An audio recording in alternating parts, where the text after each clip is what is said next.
السماء بقدرته ودحى الأرض بمشيته وخلق الخلائق بإرادته واستوى على العرش كما يليق بجلاله وأشهد أن لا إله إلا الله وحده لا شريك له وأشهد أن سيدنا ومولانا محمدا عبده ورسوله أما بعد فأعوذ بالله من الشيطان الرجيم بسم الله الرحمن الرحيم من عمل صالحا من ذكر أو أنثى وهو مؤمن فلنحيينه حياة طيبة ولنجزينهم أجرهم بأحسن ما كانوا يعملون.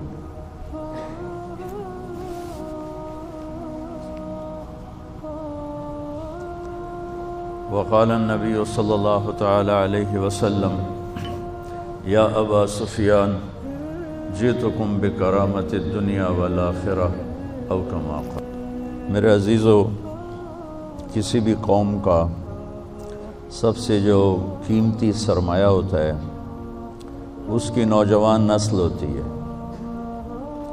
ان کا بگڑ جانا ساری قوم کو تباہ کر دیتا، ان کا سدھر جانا ساری قوم کو ترقیات کے زینے تک پہنچاتا، بلکہ اوپر تک پہنچاتا.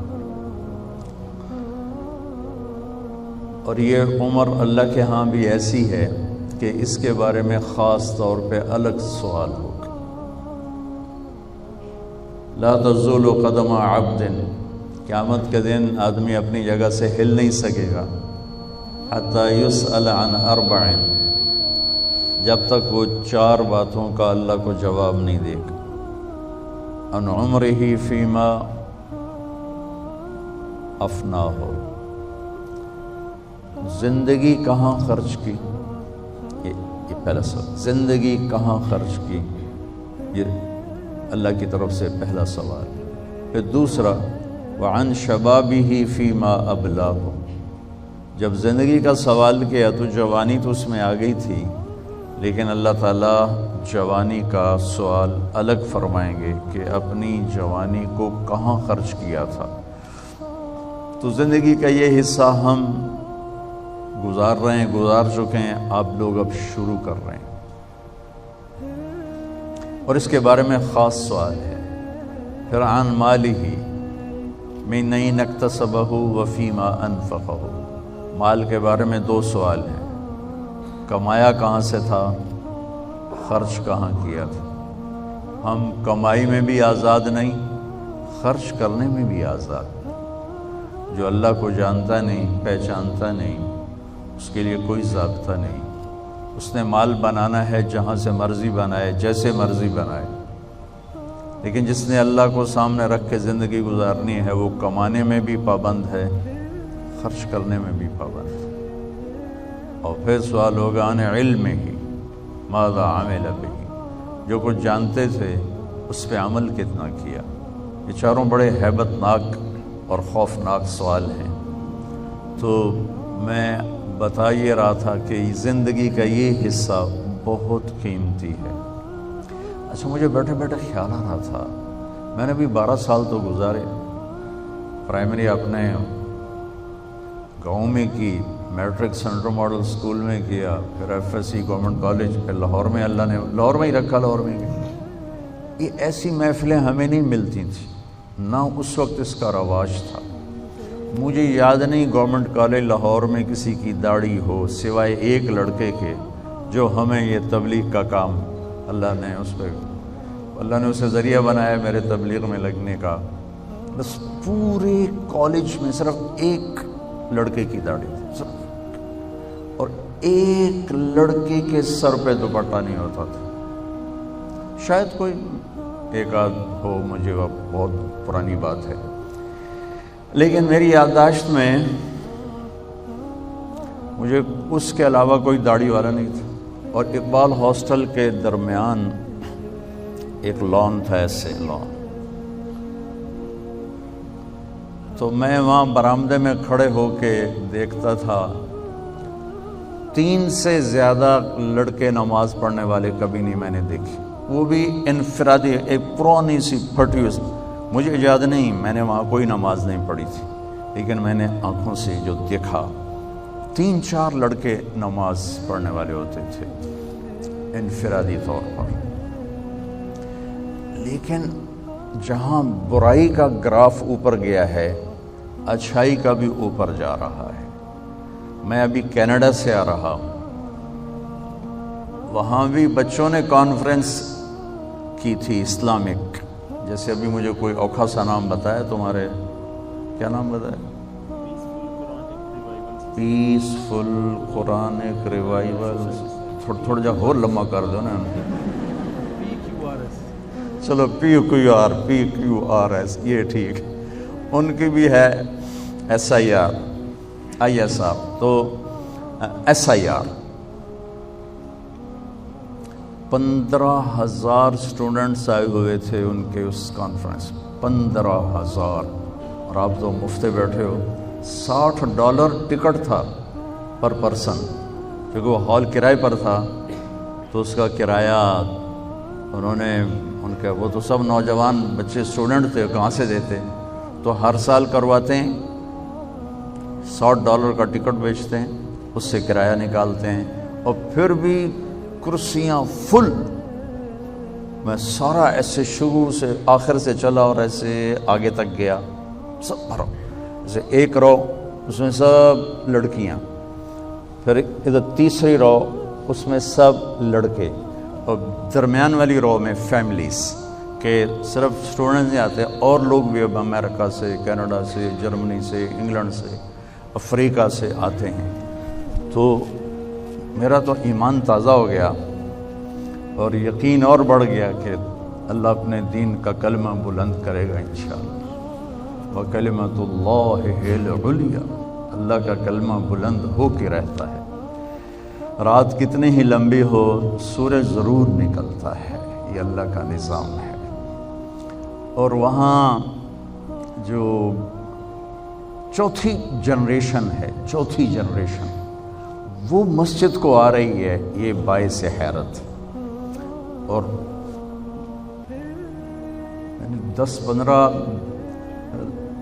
10-15 کا مجمع ہوگا خواتین کا، اس میں شاید کوئی 100 ہوں گی اسکارف کے بغیر، باقی سب پورے اسکارف کے ساتھ، تو خیر بہت ایمان تازہ ہوا، بہت اچھا لگا۔ اللہ تعالیٰ آپ کو بھی ہمت دے، آپ کی سوسائٹی کو بھی ہمت دے، جب آپ بھی کوئی کانفرنس کرو تو صرف آپ کالج کے نہ ہو، سارے فیصل آباد کے بچے اکٹھے ہو جائیں، ایسا اللہ آپ کو جذبہ دے، ایسا جنون دے۔ چند باتیں آپ سے کرنا چاہتا ہوں۔ لا الہ الا اللہ محمد الرسول اللہ، یہ ہماری بیس بنیاد ہے۔ ہم بے بنیاد معاشرے کے لوگ نہیں، ہم کٹی پتنگ کی طرح نہیں، نہ منزل، نہ سمت، نہ ہوا میں اڑنے کی کوئی غرض و غایت، جس کے ہاتھ لگ گئی، جہاں کسی تار میں اٹک گئی۔ لا الہ الا اللہ یہ ہمارے جڑ کی طرح ہے، اور محمد الرسول اللہ صلی اللہ علیہ وسلم یہ درخت کی طرح ہے۔ لا الہ الا اللہ دل میں اتارا جاتا ہے تو محمد الرسول اللہ نکل کر پورے وجود پہ آ جاتا ہے۔ جب جڑ کمزور ہوتی ہے تو اوپر والا درخت خود کمزور ہو جاتا ہے، اس کے پتے جھڑ جاتے ہیں، شاخیں بیمار ہو جاتی ہیں، سوکھ جاتی ہیں، اور جب اس کی جڑ مضبوط ہوتی ہے تو وہ اسی طرح ہرا بھرا ہوتے ہوتے ہوتے پھلدار بھی ہوتا ہے، سایہ دار بھی ہوتا ہے، فائدہ بھی پہنچاتا ہے۔ ہمیں اللہ نے ماں کی گود میں لا الہ الا اللہ دیا، اس کی جڑ لگانا محنت سے ہوتا ہے، اس کی جڑ لگانا جان جوکھوں کا ایک سفر ہے۔ جو اس کو پورا کر لیتا ہے پھر موت کے بعد ایک لمبی زندگی ہے جہاں اللہ تعالیٰ اس کے ہر چاہے کو پورا کر دے گا۔ تو ہم آزاد نہیں بچوں کہ جو چاہیں کریں، جیسے چاہیں کریں، جیسے چاہیں کمائیں، ہم آزاد نہیں۔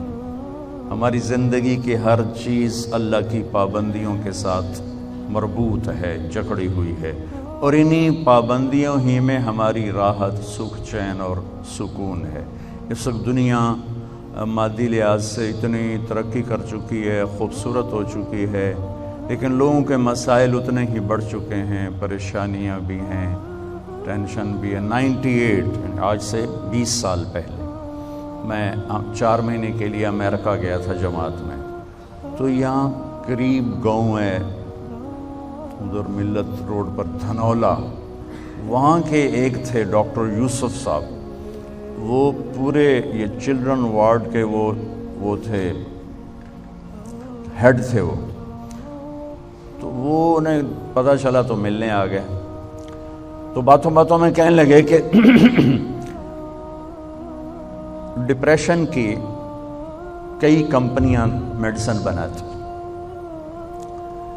ایک کمپنی کا میڈیکل ریپ انہیں بتا رہا تھا کہ صرف ہماری کمپنی کی جو ٹیبلٹ ہے ایک، وہ 13 کھرب ڈالر کی کینیڈا امریکہ میں 1 سال میں فروخت ہوئی ہے۔ 1 سال میں، جھوٹ بولا تو انہوں نے، سچ بولا تو انہوں نے، لیکن میں نہیں، مجھے نہیں لگتا کہ انہوں نے کوئی مجھ سے غلط بیانی کی۔ 13 کھرب ڈالر کی ایک ٹیبلٹ ایک کمپنی کی امریکہ اور کینیڈا میں استعمال ہوئی، جو دنیا کے سب سے زیادہ ترقی یافتہ ملک ہے۔ جتنا ہم اللہ سے دور ہوں گے، جتنا ہم اللہ کے نبی سے دور ہوں گے، ہم منزل کھو دیں گے، ہم راستے سے بھٹک جائیں گے، نہ ہمارے اندر کی دنیا آباد ہوگی، نہ باہر کی دنیا آباد ہوگی۔ 100 بار چمن مہکا، 100 بار بہار آئی، دنیا کی وہی رونق، دل کی وہی تنہائی۔ آپ ڈاکٹر بنو، اللہ کرے بنو، اچھے ڈاکٹر بنو، لوگوں کی خدمت کرو۔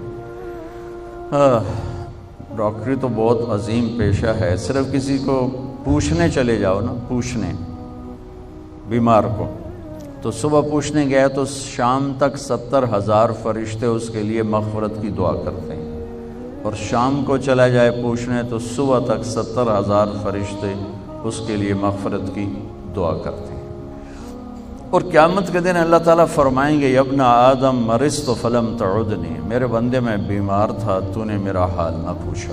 کیا عجیب بات ہے، اللہ کہہ رہا ہے میں بیمار تھا، تو نے میرا حال ہی نہ پوچھا۔ وہ کہے گا یا اللہ تو بے عیب ہے، تو کیسے بیمار ہو سکتا ہے؟ تو اللہ تعالیٰ فرمائیں گے، اما علمت ان عبدی الفلان مرض، تجھے پتہ تو چلا تھا میرا فلاں بندہ بیمار ہوا ہے۔ اور فلاں میں مسلم اور کافر کی قید نہیں، اچھے اور برے کی قید نہیں، پردہ دار اور بے پرد کی قید نہیں، متقی اور فاسق کی قید نہیں، فلاں میرا ایک بندہ وہ بیمار ہوا تھا، تمہیں پتہ بھی چلا تھا، تم پھر بھی پوچھنے نہیں گئے تھے۔ لو عدتہ لوجدت ذلک عندی، اگر تو اس کا حال پوچھتا تو یہ ایسا تھا جیسے تو نے میرا ہی حال پوچھا۔ تو اس سے آپ اندازہ لگائیں، جب کسی کا علاج کر رہے ہیں اور کسی کے لیے آپ پریشان ہو رہے ہیں، اللہ اس کو صحت دے دے، شفا دے دے، تو کتنا اونچا مقام ہوگا، بشرطے کہ آپ اغوا نہ ہو جائیں میڈیکل ریپس کے ہاتھوں، تو کتنی زبردست خدمت آپ کر سکتے ہیں۔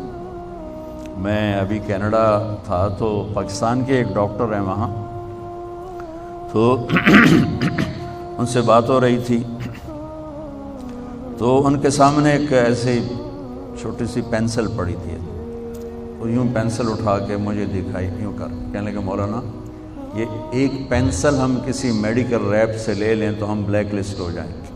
پینسل دکھا کے کہنے لگے، جو میرے خیال میں 10 پینی کی ہوگی، زیادہ سے زیادہ 50 کے، اگر یہ ایک پینسل ہم کسی میڈیکل ریپ سے لے لیں تو ہم بلیک لسٹ ہو جائیں گے۔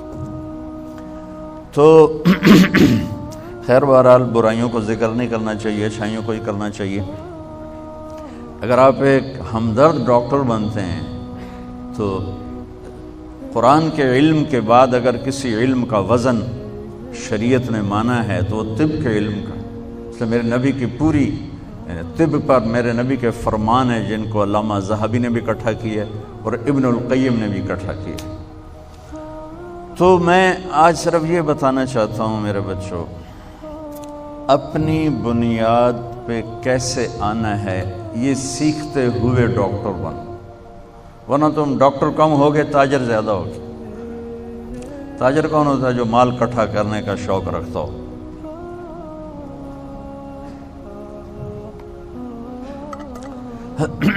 اور اللہ تک پہنچنے کا ذریعہ ہے جناب رسول اللہ صلی اللہ تعالی علیہ وسلم، اور اللہ تک جانے کا راستہ ہی کوئی نہیں۔ لو استفتحونی کل باب وجاؤنی من کل طریق لا افتح علیہم الا ان یکونوا وراءک۔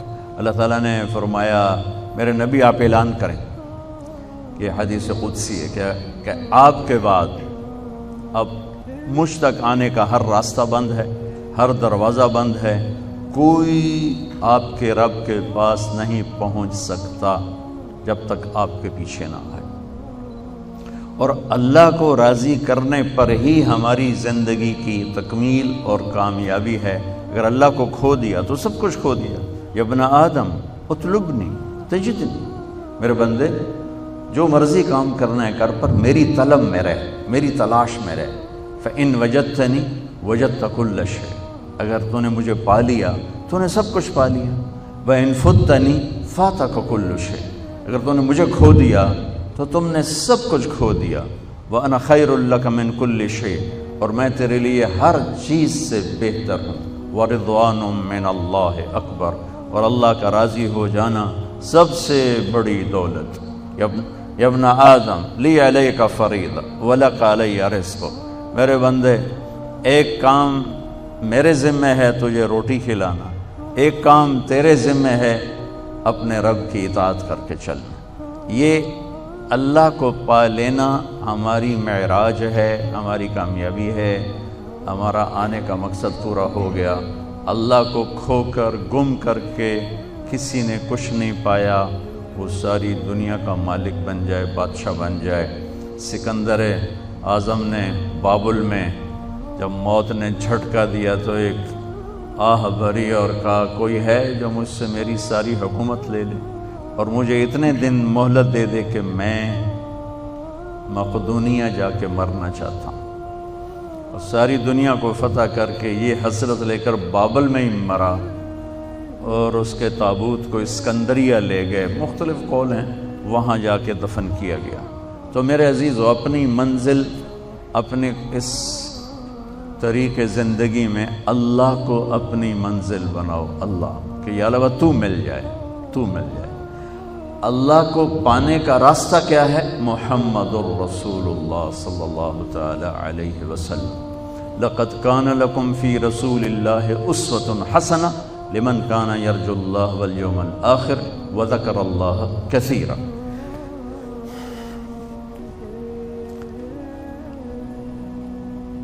یہ عجب آیت ہے۔ اس کا ترجمہ تو عام طور پہ کرتے ہیں کہ تمہارے لیے میرے نبی کی زندگی بہترین نمونہ ہے، یہ بھی ٹھیک ہے، لیکن اسوہ ہے اساس سے، تو اس سے ایک لفظ اسوہ بنتا ہے جس میں نمونے کا مطلب بھی ہے، اور جب اس کی اصل میں جاتے ہیں اسا، تو اسا کا مطلب ہے غم کی تسلی، غم کی تسلی۔ آج پوری دنیا جو دکھوں میں اور غموں میں ہے، تو میرا اللہ پیغام دے رہا ہے میرے نبی کی زندگی اختیار کرو، اللہ تمہارے سارے غم دور کر دے گا۔ پیسہ آنے سے دور نہیں ہوتے، بہت بڑا تم فرید صاحب کی طرح وی سی بن جاؤ، اس سے دکھ درد دور نہیں ہوتے۔ یہ اللہ کے رسول کے در پر جھکنے سے کیا خوبصورت ہے۔ لقد بات ہے ہی یہی اور ہے ہی نہیں، لقد کان لکم، اور اللہ تعالیٰ کہہ رہا ہے یہ صرف تمہارے لیے میں کہہ رہا ہوں، اسپیشل تمہیں کہہ رہا ہوں کہ میرے نبی کی زندگی اپناؤ، تمہارے غموں کی تسلی، لفظ اسوہ، تمہارے غموں کی تسلی، تمہارے دکھ درد دور ہوں، چونکہ جب تم میرے نبی کے طریقے پر آؤ گے میں تم سے پیار کروں گا، اور جب میں تم سے پیار کروں گا تو تمہارے راستے کھولوں گا۔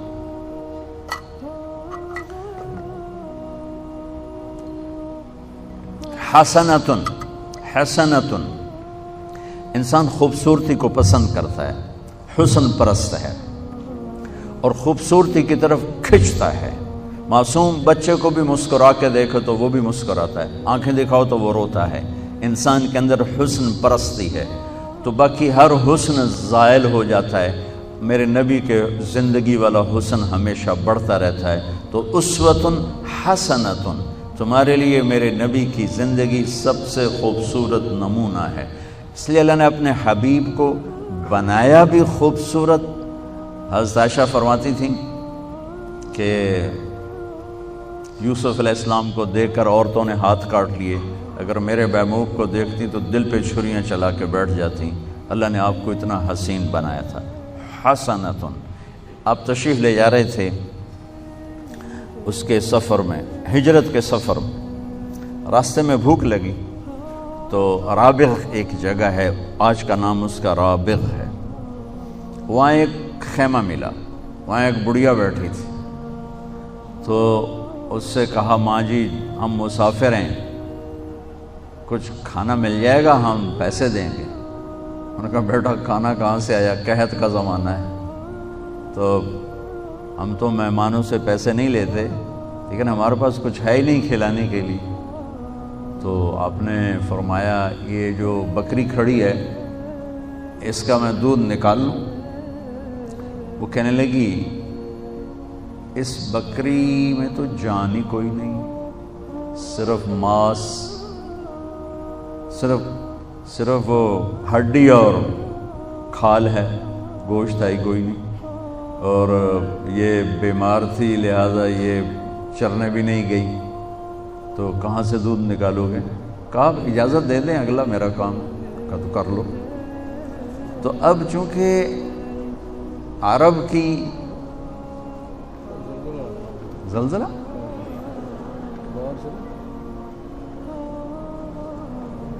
جو کام کر رہے ہیں اس سے رک جائے گا انشاءاللہ۔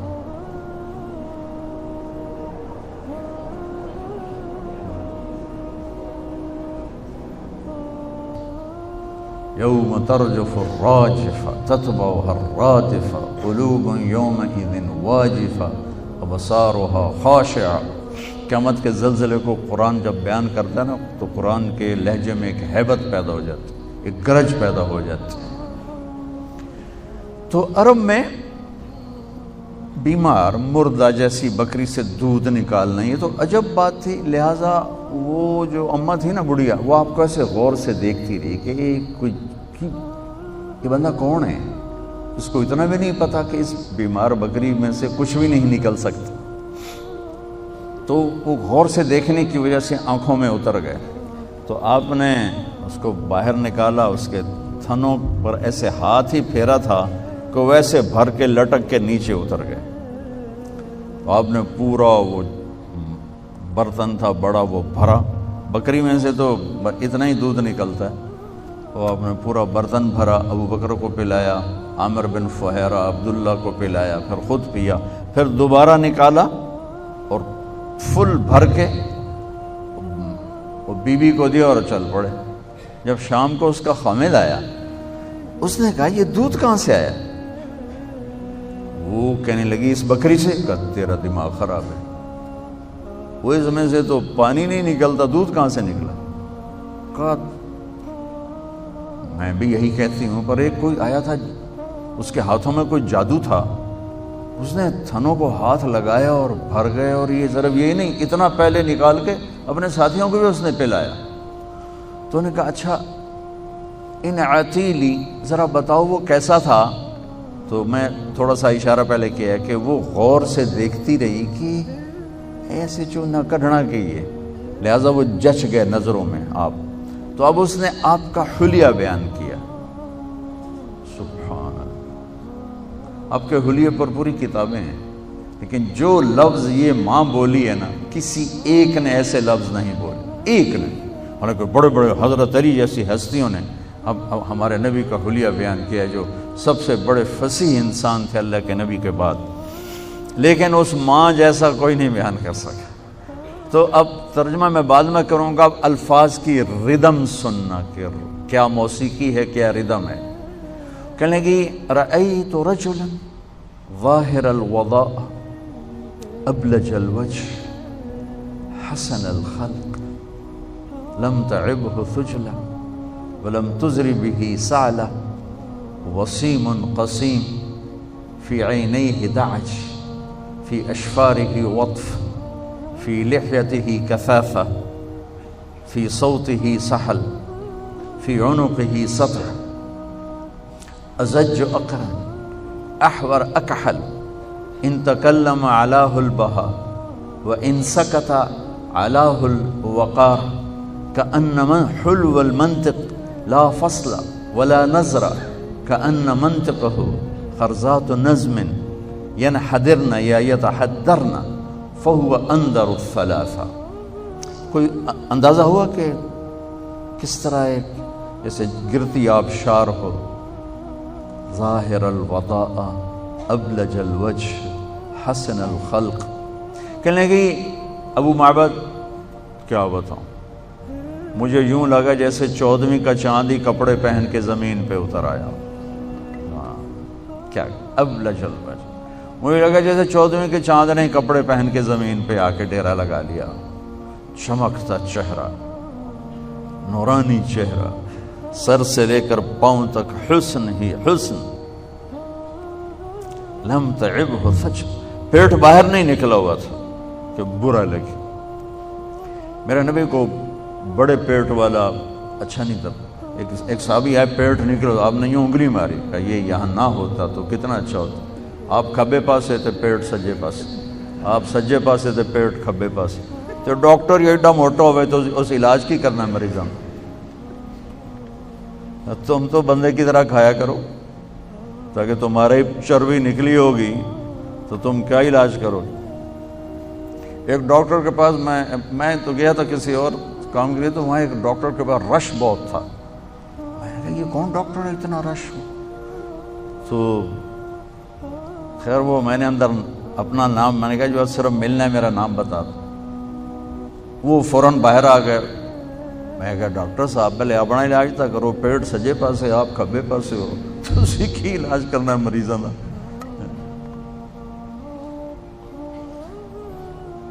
میرے نبی کا پیٹ برابر سے، لم تعبہ ثجل ولم تزر بہ سعلہ، اور اتنے دبلے بھی نہیں تھے کہ بے روب ہو جائیں، اتنے دبلے بھی نہیں تھے کہ بے روب ہو جائیں، اور ایسے بھدے بھی نہیں تھے کہ پیٹ باہر نکلا ہوا ہو۔ فی عینیہ دعج، آنکھیں بڑی خوبصورت۔ میرے نبی کی آنکھوں کے بارے میں کتنے الفاظ ہیں؟ ادعج، اشکل، اکحل، احور، اہدب، انجل، ابرق۔ سبحان اللہ۔ اور 7 لفظوں کا ایک مطلب ہے کہ کائنات میں ایسی حسین آنکھ اللہ نے کسی کی نہیں بنائی تھی۔ اب کی آنکھوں میں آنکھیں ڈال کے کوئی دیکھ نہیں سکتا تھا۔ آپ یوں دیکھا کرتے تھے اپنے ساتھ، ایسے یوں نہیں دیکھتے، ایسے دیکھتے تھے۔ کبھی کبھی جب آپ ایسے آنکھ اٹھاتے تھے، پھر آگے بیٹھنے والے سب ایسے ہوتے تھے، نہیں دیکھ سکتے تھے آنکھ۔ صرف 2 آدمی آپ کو دیکھ سکتے تھے اس وقت، ایک ابو بکر اور ایک عمر، بس، باقی کوئی نہیں آنکھیں ڈال سکتے تھے۔ 7 لفظ ہیں۔ فی عینیہ دعج، موٹی آنکھ تھی اور پتلی سیاہ تھی، سفیدی سفید تھی، باقی بھی جوڑ دوں۔ اشکل، سرخ دھاریاں، سرخ ڈورے، سرخ لکیریں تھیں، اور لمبی آنکھ تھی۔ احور، سیاہ پتلی۔ ادعج، موٹی۔ اکحل، سرما لگا ہوا۔ اہدب، پلکوں کے بال بڑے لمبے، بہت لمبے۔ یہ میرے نبی کی آنکھوں کا حسن ہے، جو مختلف صحابہ نے بیان کیا تو میں نے وہ سارا اکٹھا کر کے آپ کو بتا دیا، لیکن ماں جی نے کہا فی عینیہ دعج، اس لفظ دعج میں اس نے یہ ساری صفات کو اکٹھا کر کے بتایا کہ ان کی آنکھیں ایسی خوبصورت تھیں۔ فی اشفارہ وطف، ان کی پلکیں بڑی دراز تھیں۔ فی صوتہ سحل، آواز میں ایک پکڑ تھی، آواز دل کو پکڑتی تھی، دل کو کھینچ لیتی تھی۔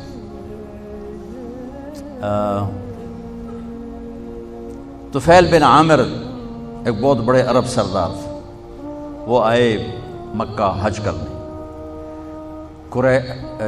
جب یہ ابھی آپ کی نبوت کا اعلان ہوا تھا تو قریش نے ان کو اتنا ڈرایا کہ ایک ہمارا نوجوان قریشی وہ ہو گیا بددین، جو اس کی بات سنتا ہے وہ اسی کو بددین ہو جاتا ہے. تو اللہ کے واسطے اس کی سننا نہیں. وہ کہنے لگے میں اتنا ڈرا کہ میں اتنا ڈرا کہ میں نے روئی لے کر نہ کانوں میں دے دی کہ میں اس کی سنتا ہی نہیں. تو کہنے لگے میں طواف کر رہا تھا تو آپ ایک طرف کھڑے نماز پڑھ رہے تھے تو ایک دم میرا دل کھنچا. تو میں نے کہا یہ کون ہے؟ کہا ہوا اب وہی تو ہے جادوگر جس کا ہم نے تمہیں کہا ہے. تو طفیل کہنے لگے ما ھذا بوجہ الکاہن، یہ چہرہ جادوگر کا نہیں ہو سکتا. پھر کہنے لگے میں نے سوچا میں اتنا بڑا سردار ہوں اور اتنا بڑا شاعر ہوں، میں اس کی غلط کو بھی مان جاؤں گا؟ میں کیوں مانوں گا؟ صحیح ہوگی تو میں دیکھوں گا، غلط ہوئی تو چھوڑ دوں گا. روئی نکالی، طواف سے فارغ ہو کر آگے بیٹھ گئے. جب آپ نے سلام پھیرا تو کہا ما تقول یا محمد، کیا کہتے ہو تم صلی اللہ علیہ وسلم؟ تو آپ نے فرمایا ان الحمد للہ احمدہ واستعینہ واؤمن بہ واتوکل علیہ من یہدہ اللہ فلا مضل لہ ومن یضللہ فلا ہادی لہ.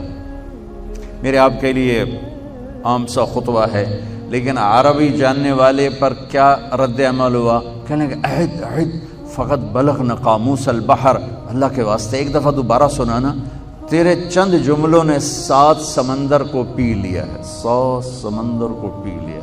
آپ نے پھر دہرایا ان الحمد للہ احمدہ واستعینہ واؤمن بہ واتوکل علیہ من یہدہ اللہ فلا مضل لہ ومن یضللہ فلا ہادی لہ.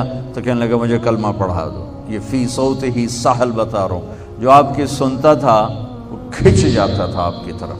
تو وہ ماں جی کہنے لگی فی صوت ہی سہل، آواز میں ایک کشش، آواز میں ایک پکڑ، ایک گرپ، ایک گرفت، ایک ہیبت بھی، جلال بھی، جمال بھی، لطافت بھی، ہیبت بھی. فی عنقہ سطع، گردن بڑی سراہی دار لمبی خوبصورت، بھمیں بڑی گول ازج، الحواجب من غیر قرن، بھمیں بڑی گول اور بیچ میں بال نہیں، یہاں بال نہیں. ایک اور صحابی کی روایت بینہما عرق یدرہ الغضب، یہاں ایک رگ تھی، جب آپ غصے میں آتے تو رگ ایسے پھڑکنے لگتی تھی. آپ اپنے غصے کا اظہار تو فرماتے نہیں تھے، تو برداشت فرماتے تھے. برداشت میں باڈی کا جو ریئیکشن تھا اس میں یہاں ایک رگ تھی جو پھڑکنے لگتی تھی. یہ آپ کے غصے کی نشانی ہوتی تھی. ورنہ ویسے آپ کا جو اظہار کسی پر اگر غصہ ہے، اور غصہ بھی ذاتی نہیں ہوتا تھا، اس کی ہی کسی تربیت کے سبب ہوتا تھا، تو آپ کے غصے کا اظہار کیا ہے؟ آپ کو ابو ہریرہ پہ ناراضگی ہے، ادھر سے ابو ہریرہ آ رہے ہیں، آپ نے جب یوں دیکھا ابو ہریرہ آ رہے تو آپ صرف یوں کر لیتے تھے بس. آپ نے دیکھا آپ کو حضرت انس پہ ناراضگی ہے، فرض کرو تو ادھر انس آ رہے ہیں تو آپ یوں دیکھ کر آپ یوں ہو جاتے ہیں بس. اتنا میرے نبی کا غصے کا اظہار تھا.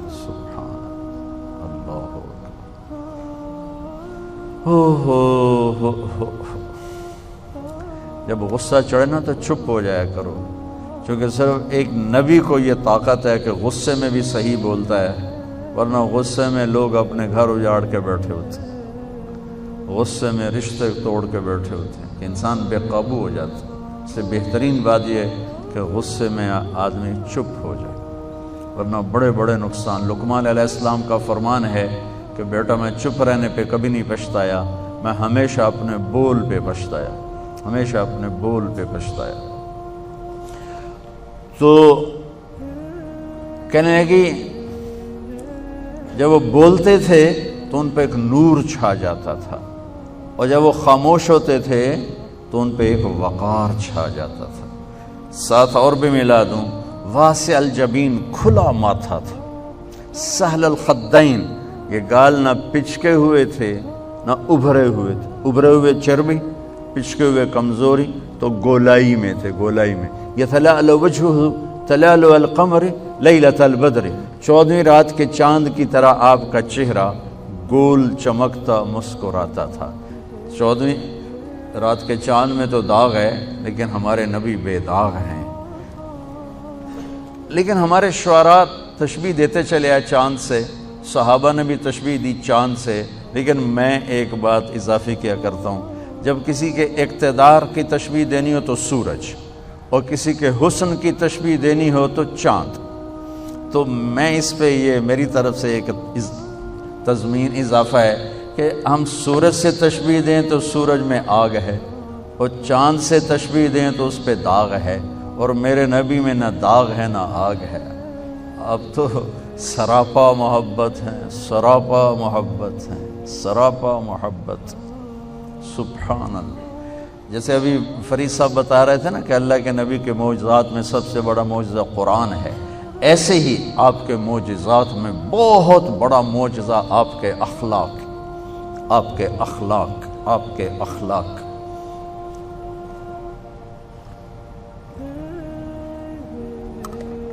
تمام رشتوں کو صرف ایک ہی چیز زندہ رکھتی ہے اور وہ اخلاق ہے، اور تمام رشتوں کو ایک ہی چیز توڑ پھوڑ دیتی ہے اور وہ برے اخلاق اور بد اخلاقی۔ تو غلیظ الفم، ہونٹ بڑے خوبصورت چوڑے منہ کے ساتھ، اشنب الاسنان، دانت ایسے یوں گول، کوئی اوپر چڑھا کوئی نیچے، کوئی ادھر ایسے نہیں، بالکل گولائی میں، مفلج، یہ چار دانتوں میں خلا، یہ خلا تھوڑا تھوڑا باریک خلا۔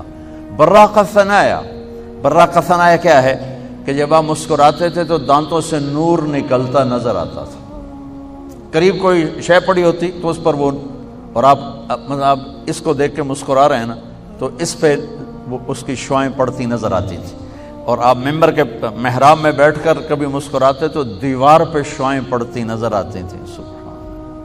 ام عائشہ فرماتی ہیں میں اپنے گھر میں کپڑا سی رہی تھی، کپڑا، تو سوئی ہاتھ سے گر گئی، چھوٹے چھوٹے کمرے، روشن دان کوئی نہیں، اندھیرا، اور نیچے گری تو ایسے ڈھونڈ رہی تھی تو مل نہیں رہی تھی۔ اتنے میں دروازے سے اللہ کے نبی داخل ہوئے تو آپ کے چہرے کے نور سے سوئی چمکنے لگی۔ سبحان اللہ۔ تو نا ماں جی نے سوئی کو اٹھایا، آپ کے چہرے کے نور سے سوئی چمکنے لگی۔ تو کث اللحیہ، داڑھی بڑی خوبصورت گھنی، ایک مٹھ، شدید و سواد الشعر، سیاہ کالے بال، رجل الشعر، گھنگریالے بال، عظیم الہامہ، بڑا سر، اور کنگھی سیدھی فرماتے تھے، بعد میں مانگ نکالنا شروع کی، اور کان کی لو تک بال تھے ساری زندگی، کچھ عرصے یہاں تک آئے، کچھ عرصے یہاں تک آئے۔ جب آپ حج پہ تشریف لے گئے تھے تو آپ کے بال یہاں تک تھے، تو آپ نے اپنے بالوں کی 4 گتیں بنائی تھیں، 4 گتیں، کیونکہ اب پہلے تو سر پہ پگڑی آ گئی، اس نے بالوں کو سہارا دے دیا، اب تو احرام باندھنا ہے، اور ہماری طرح تھوڑا تھا ویسے جہاز سے اڑو تو 5 گھنٹے مکے پڑ جاؤ، 5 گھنٹے عمرہ کر لو تو ویلے ہو جاؤ، وہ تو پورے 8 دن 9 دن کا سفر، اور وہ بھی اونٹ پر سفر ہے، کوئی شیلٹر نہیں ہے۔ تو آپ نے ذوالحلیفہ پہ پہنچ کے رات قیام کیا 25 ذوالقعدہ، اور صبح آپ نے غسل فرمایا، اور غسل کے بعد پھر آپ نے تیل لگایا، پھر شہد لگایا، پہلے گتیں بنائیں، گتیں 2 گتیں ادھر 2 ادھر، پھر اوپر شہد لگایا، وہ شہد گوند کا کام دینے کے لیے کہ وہ بال چپک جائیں، ہوا سے اڑے نہیں، تو اس وقت آپ کے لمبے بال تھے۔ پھر آپ نے وہاں 9 تاریخ کو لے گئے، اور 10 کو جب آپ منا میں تشریف لائے تو آپ نے معمر بن عبداللہ رضی اللہ تعالیٰ عنہ کو بلوایا، جنہوں نے آپ کے سر کے بال صاف کیے۔ تو آپ نے آدھے پہلے رائٹ سائڈ کے بال سارے صاف کروا کے سارے کے سارے بال وہ صرف ایک صحابی ابو طلحہ کو دے دیے، اور باقی آدھے سر کے بال منڈوا کر کہا یہ تقسیم کر دو، وہ سارے تقسیم کروائے، اور آدھے سر کے ابو طلحہ کو دیے۔ کس وجہ سے دیے؟ کہیں کوئی وہ سامنے گزری نہیں اس کی وجہ، لیکن کوئی خاص شفقت محبت ہوگی تو آپ نے ابو طلحہ کو وہ سارے بال عطا فرمائے۔ باقی ساری زندگی آپ نے بال رکھے.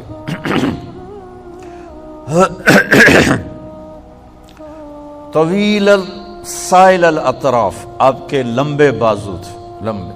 طویل الزندین، طویل الزندین، لمبے بازو تھے. سائل الاطراف، انگلیاں لمبی تھی اور سیدھی تھی. یہ میں دیکھو آپ تھوڑی سی ٹیڑھی ہے، آپ کی انگلی سیدھی، بالکل سیدھی. رحب الکفین، رحب الراحہ، یہ ہتھیلی آپ کی بہت چوڑی تھی، چوڑی ہتھیلی والے تھے. عرب میں یہ ایک کہاوت تھی کہ چوڑی ہتھیلی والا سخی بھی ہوتا ہے، بہادر بھی ہوتا ہے، اور چھوٹی ہتھیلی والا بخیل بھی ہوتا ہے، بزدل بھی ہوتا ہے. یہ وہاں کا ایک محاورہ تھا، کوئی اس کے پیچھے حقیقت ہے یا نہیں ہے یہ تو اللہ کو ہی معلوم ہے. تو اللہ نے اپنے نبی پر وہ بھی نہیں آنے دی چیز کہ کوئی یہ نہ کہے گا رحب الراحہ، چوڑی ہتھیلی. شسن الکفین والقدمین، یہاں یہ اس جگہ، اور پاؤں کے اوپر تلوں پر گوشت پر تھا، رگیں نظر نہیں آتی تھی. مسیح القدمین، پاؤں اتنے خوبصورت نرم کہ ینبع عنہم الماء، پانی ان کے اوپر سے یوں پھسل جاتا تھا جیسے تیل لگے ہوئے بدن سے پانی پھسل جاتا ہے. سبط القصب، سیدھا قد تھا، پنڈلیاں بھی سیدھی، رانے بھی، پیٹ اور سر اور سینہ یہ سارا ایسے بالکل برابر تھا، ذرا بھی پیٹ آگے نکلا ہوا نہیں تھا. عاریہ ثدیین، یہ چھت، یہاں بال نہیں تھے، صرف ایک بالوں کا خط یہاں سے چل کے آپ کی ناف تک آتا تھا، آپ کی ناف تک آتا. یقارب الخطا، قدم چھوٹا اٹھاتے تھے اور اس میں تیزی ہوتی ہے. ذریع المشیہ، چال میں تیزی، قدم چھوٹا، زمین سکڑتی تھی. آپ چلتے تھے، صحابہ آپ کے ساتھ دوڑتے تھے. آپ کی چال میں اتنی تیزی تھی کہ صحابہ کو دوڑنا پڑتا تھا آپ کے ساتھ ساتھ، آپ کے ساتھ ساتھ.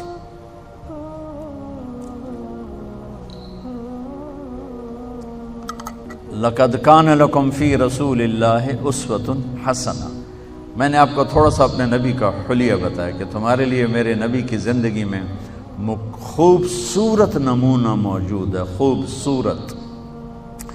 خوبصورت نمونہ ہوگا تو زندگی خوبصورت ہوگی. ہم نے مکان خوبصورت بنانے میں زندگی کا حسن سمجھا، گاڑی میں، چیزوں میں، تو نہیں کن کن چیزوں. تو میرے عزیزو، اپنے نبی کی زندگی کو اپنی زندگی بنانا سیکھو. اور ایک چھوٹی سی حدیث بتاتا ہوں تو انشاءاللہ بہت ساری چیزیں اس میں کور ہو جائیں گی.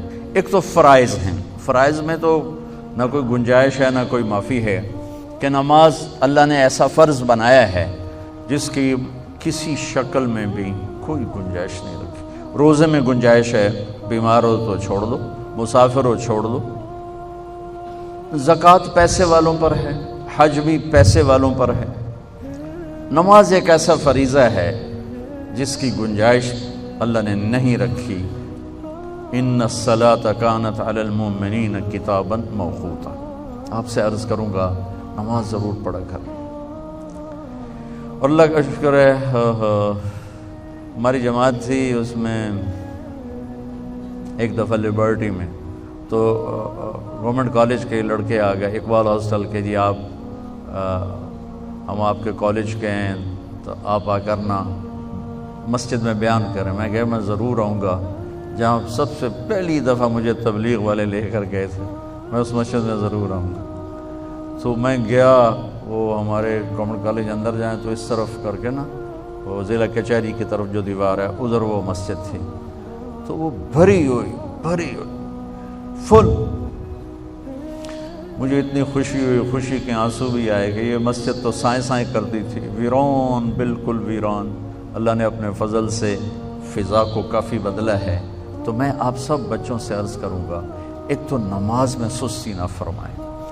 پورے 1439 ہجری میں نماز چھوڑنے کی گنجائش اگر تھی تو کربلا کے میدان میں میرے نبی کے نواسے کو اور ان کے جان نثار غلاموں کو ہوتی. اگر ہوتی تو ان کو ہوتی، لیکن انہوں نے بھی جب سورج ڈھلا تو اپنے ایک ساتھی زہیر سے فرمایا کہ شمر سے اجازت دو کہ ٹھہر جاؤ، ہمیں نماز پڑھنے دو، پھر جو کرنا کر لینا.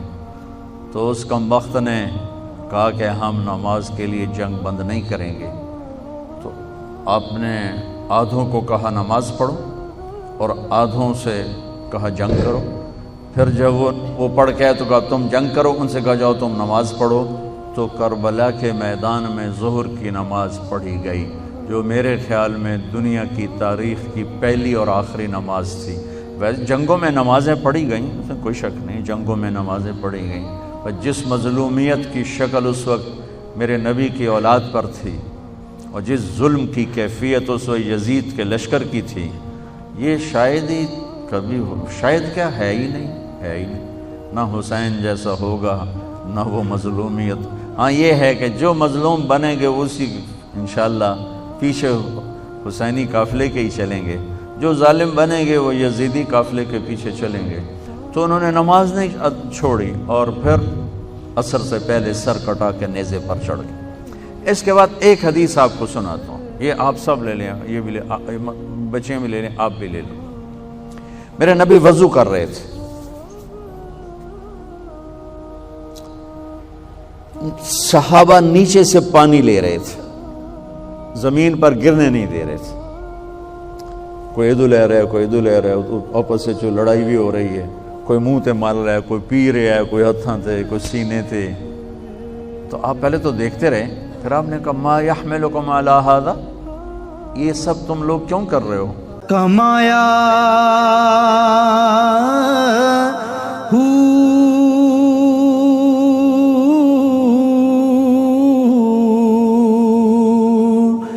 نام بھج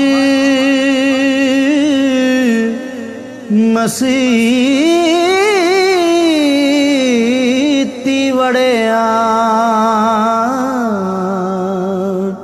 نا تسبا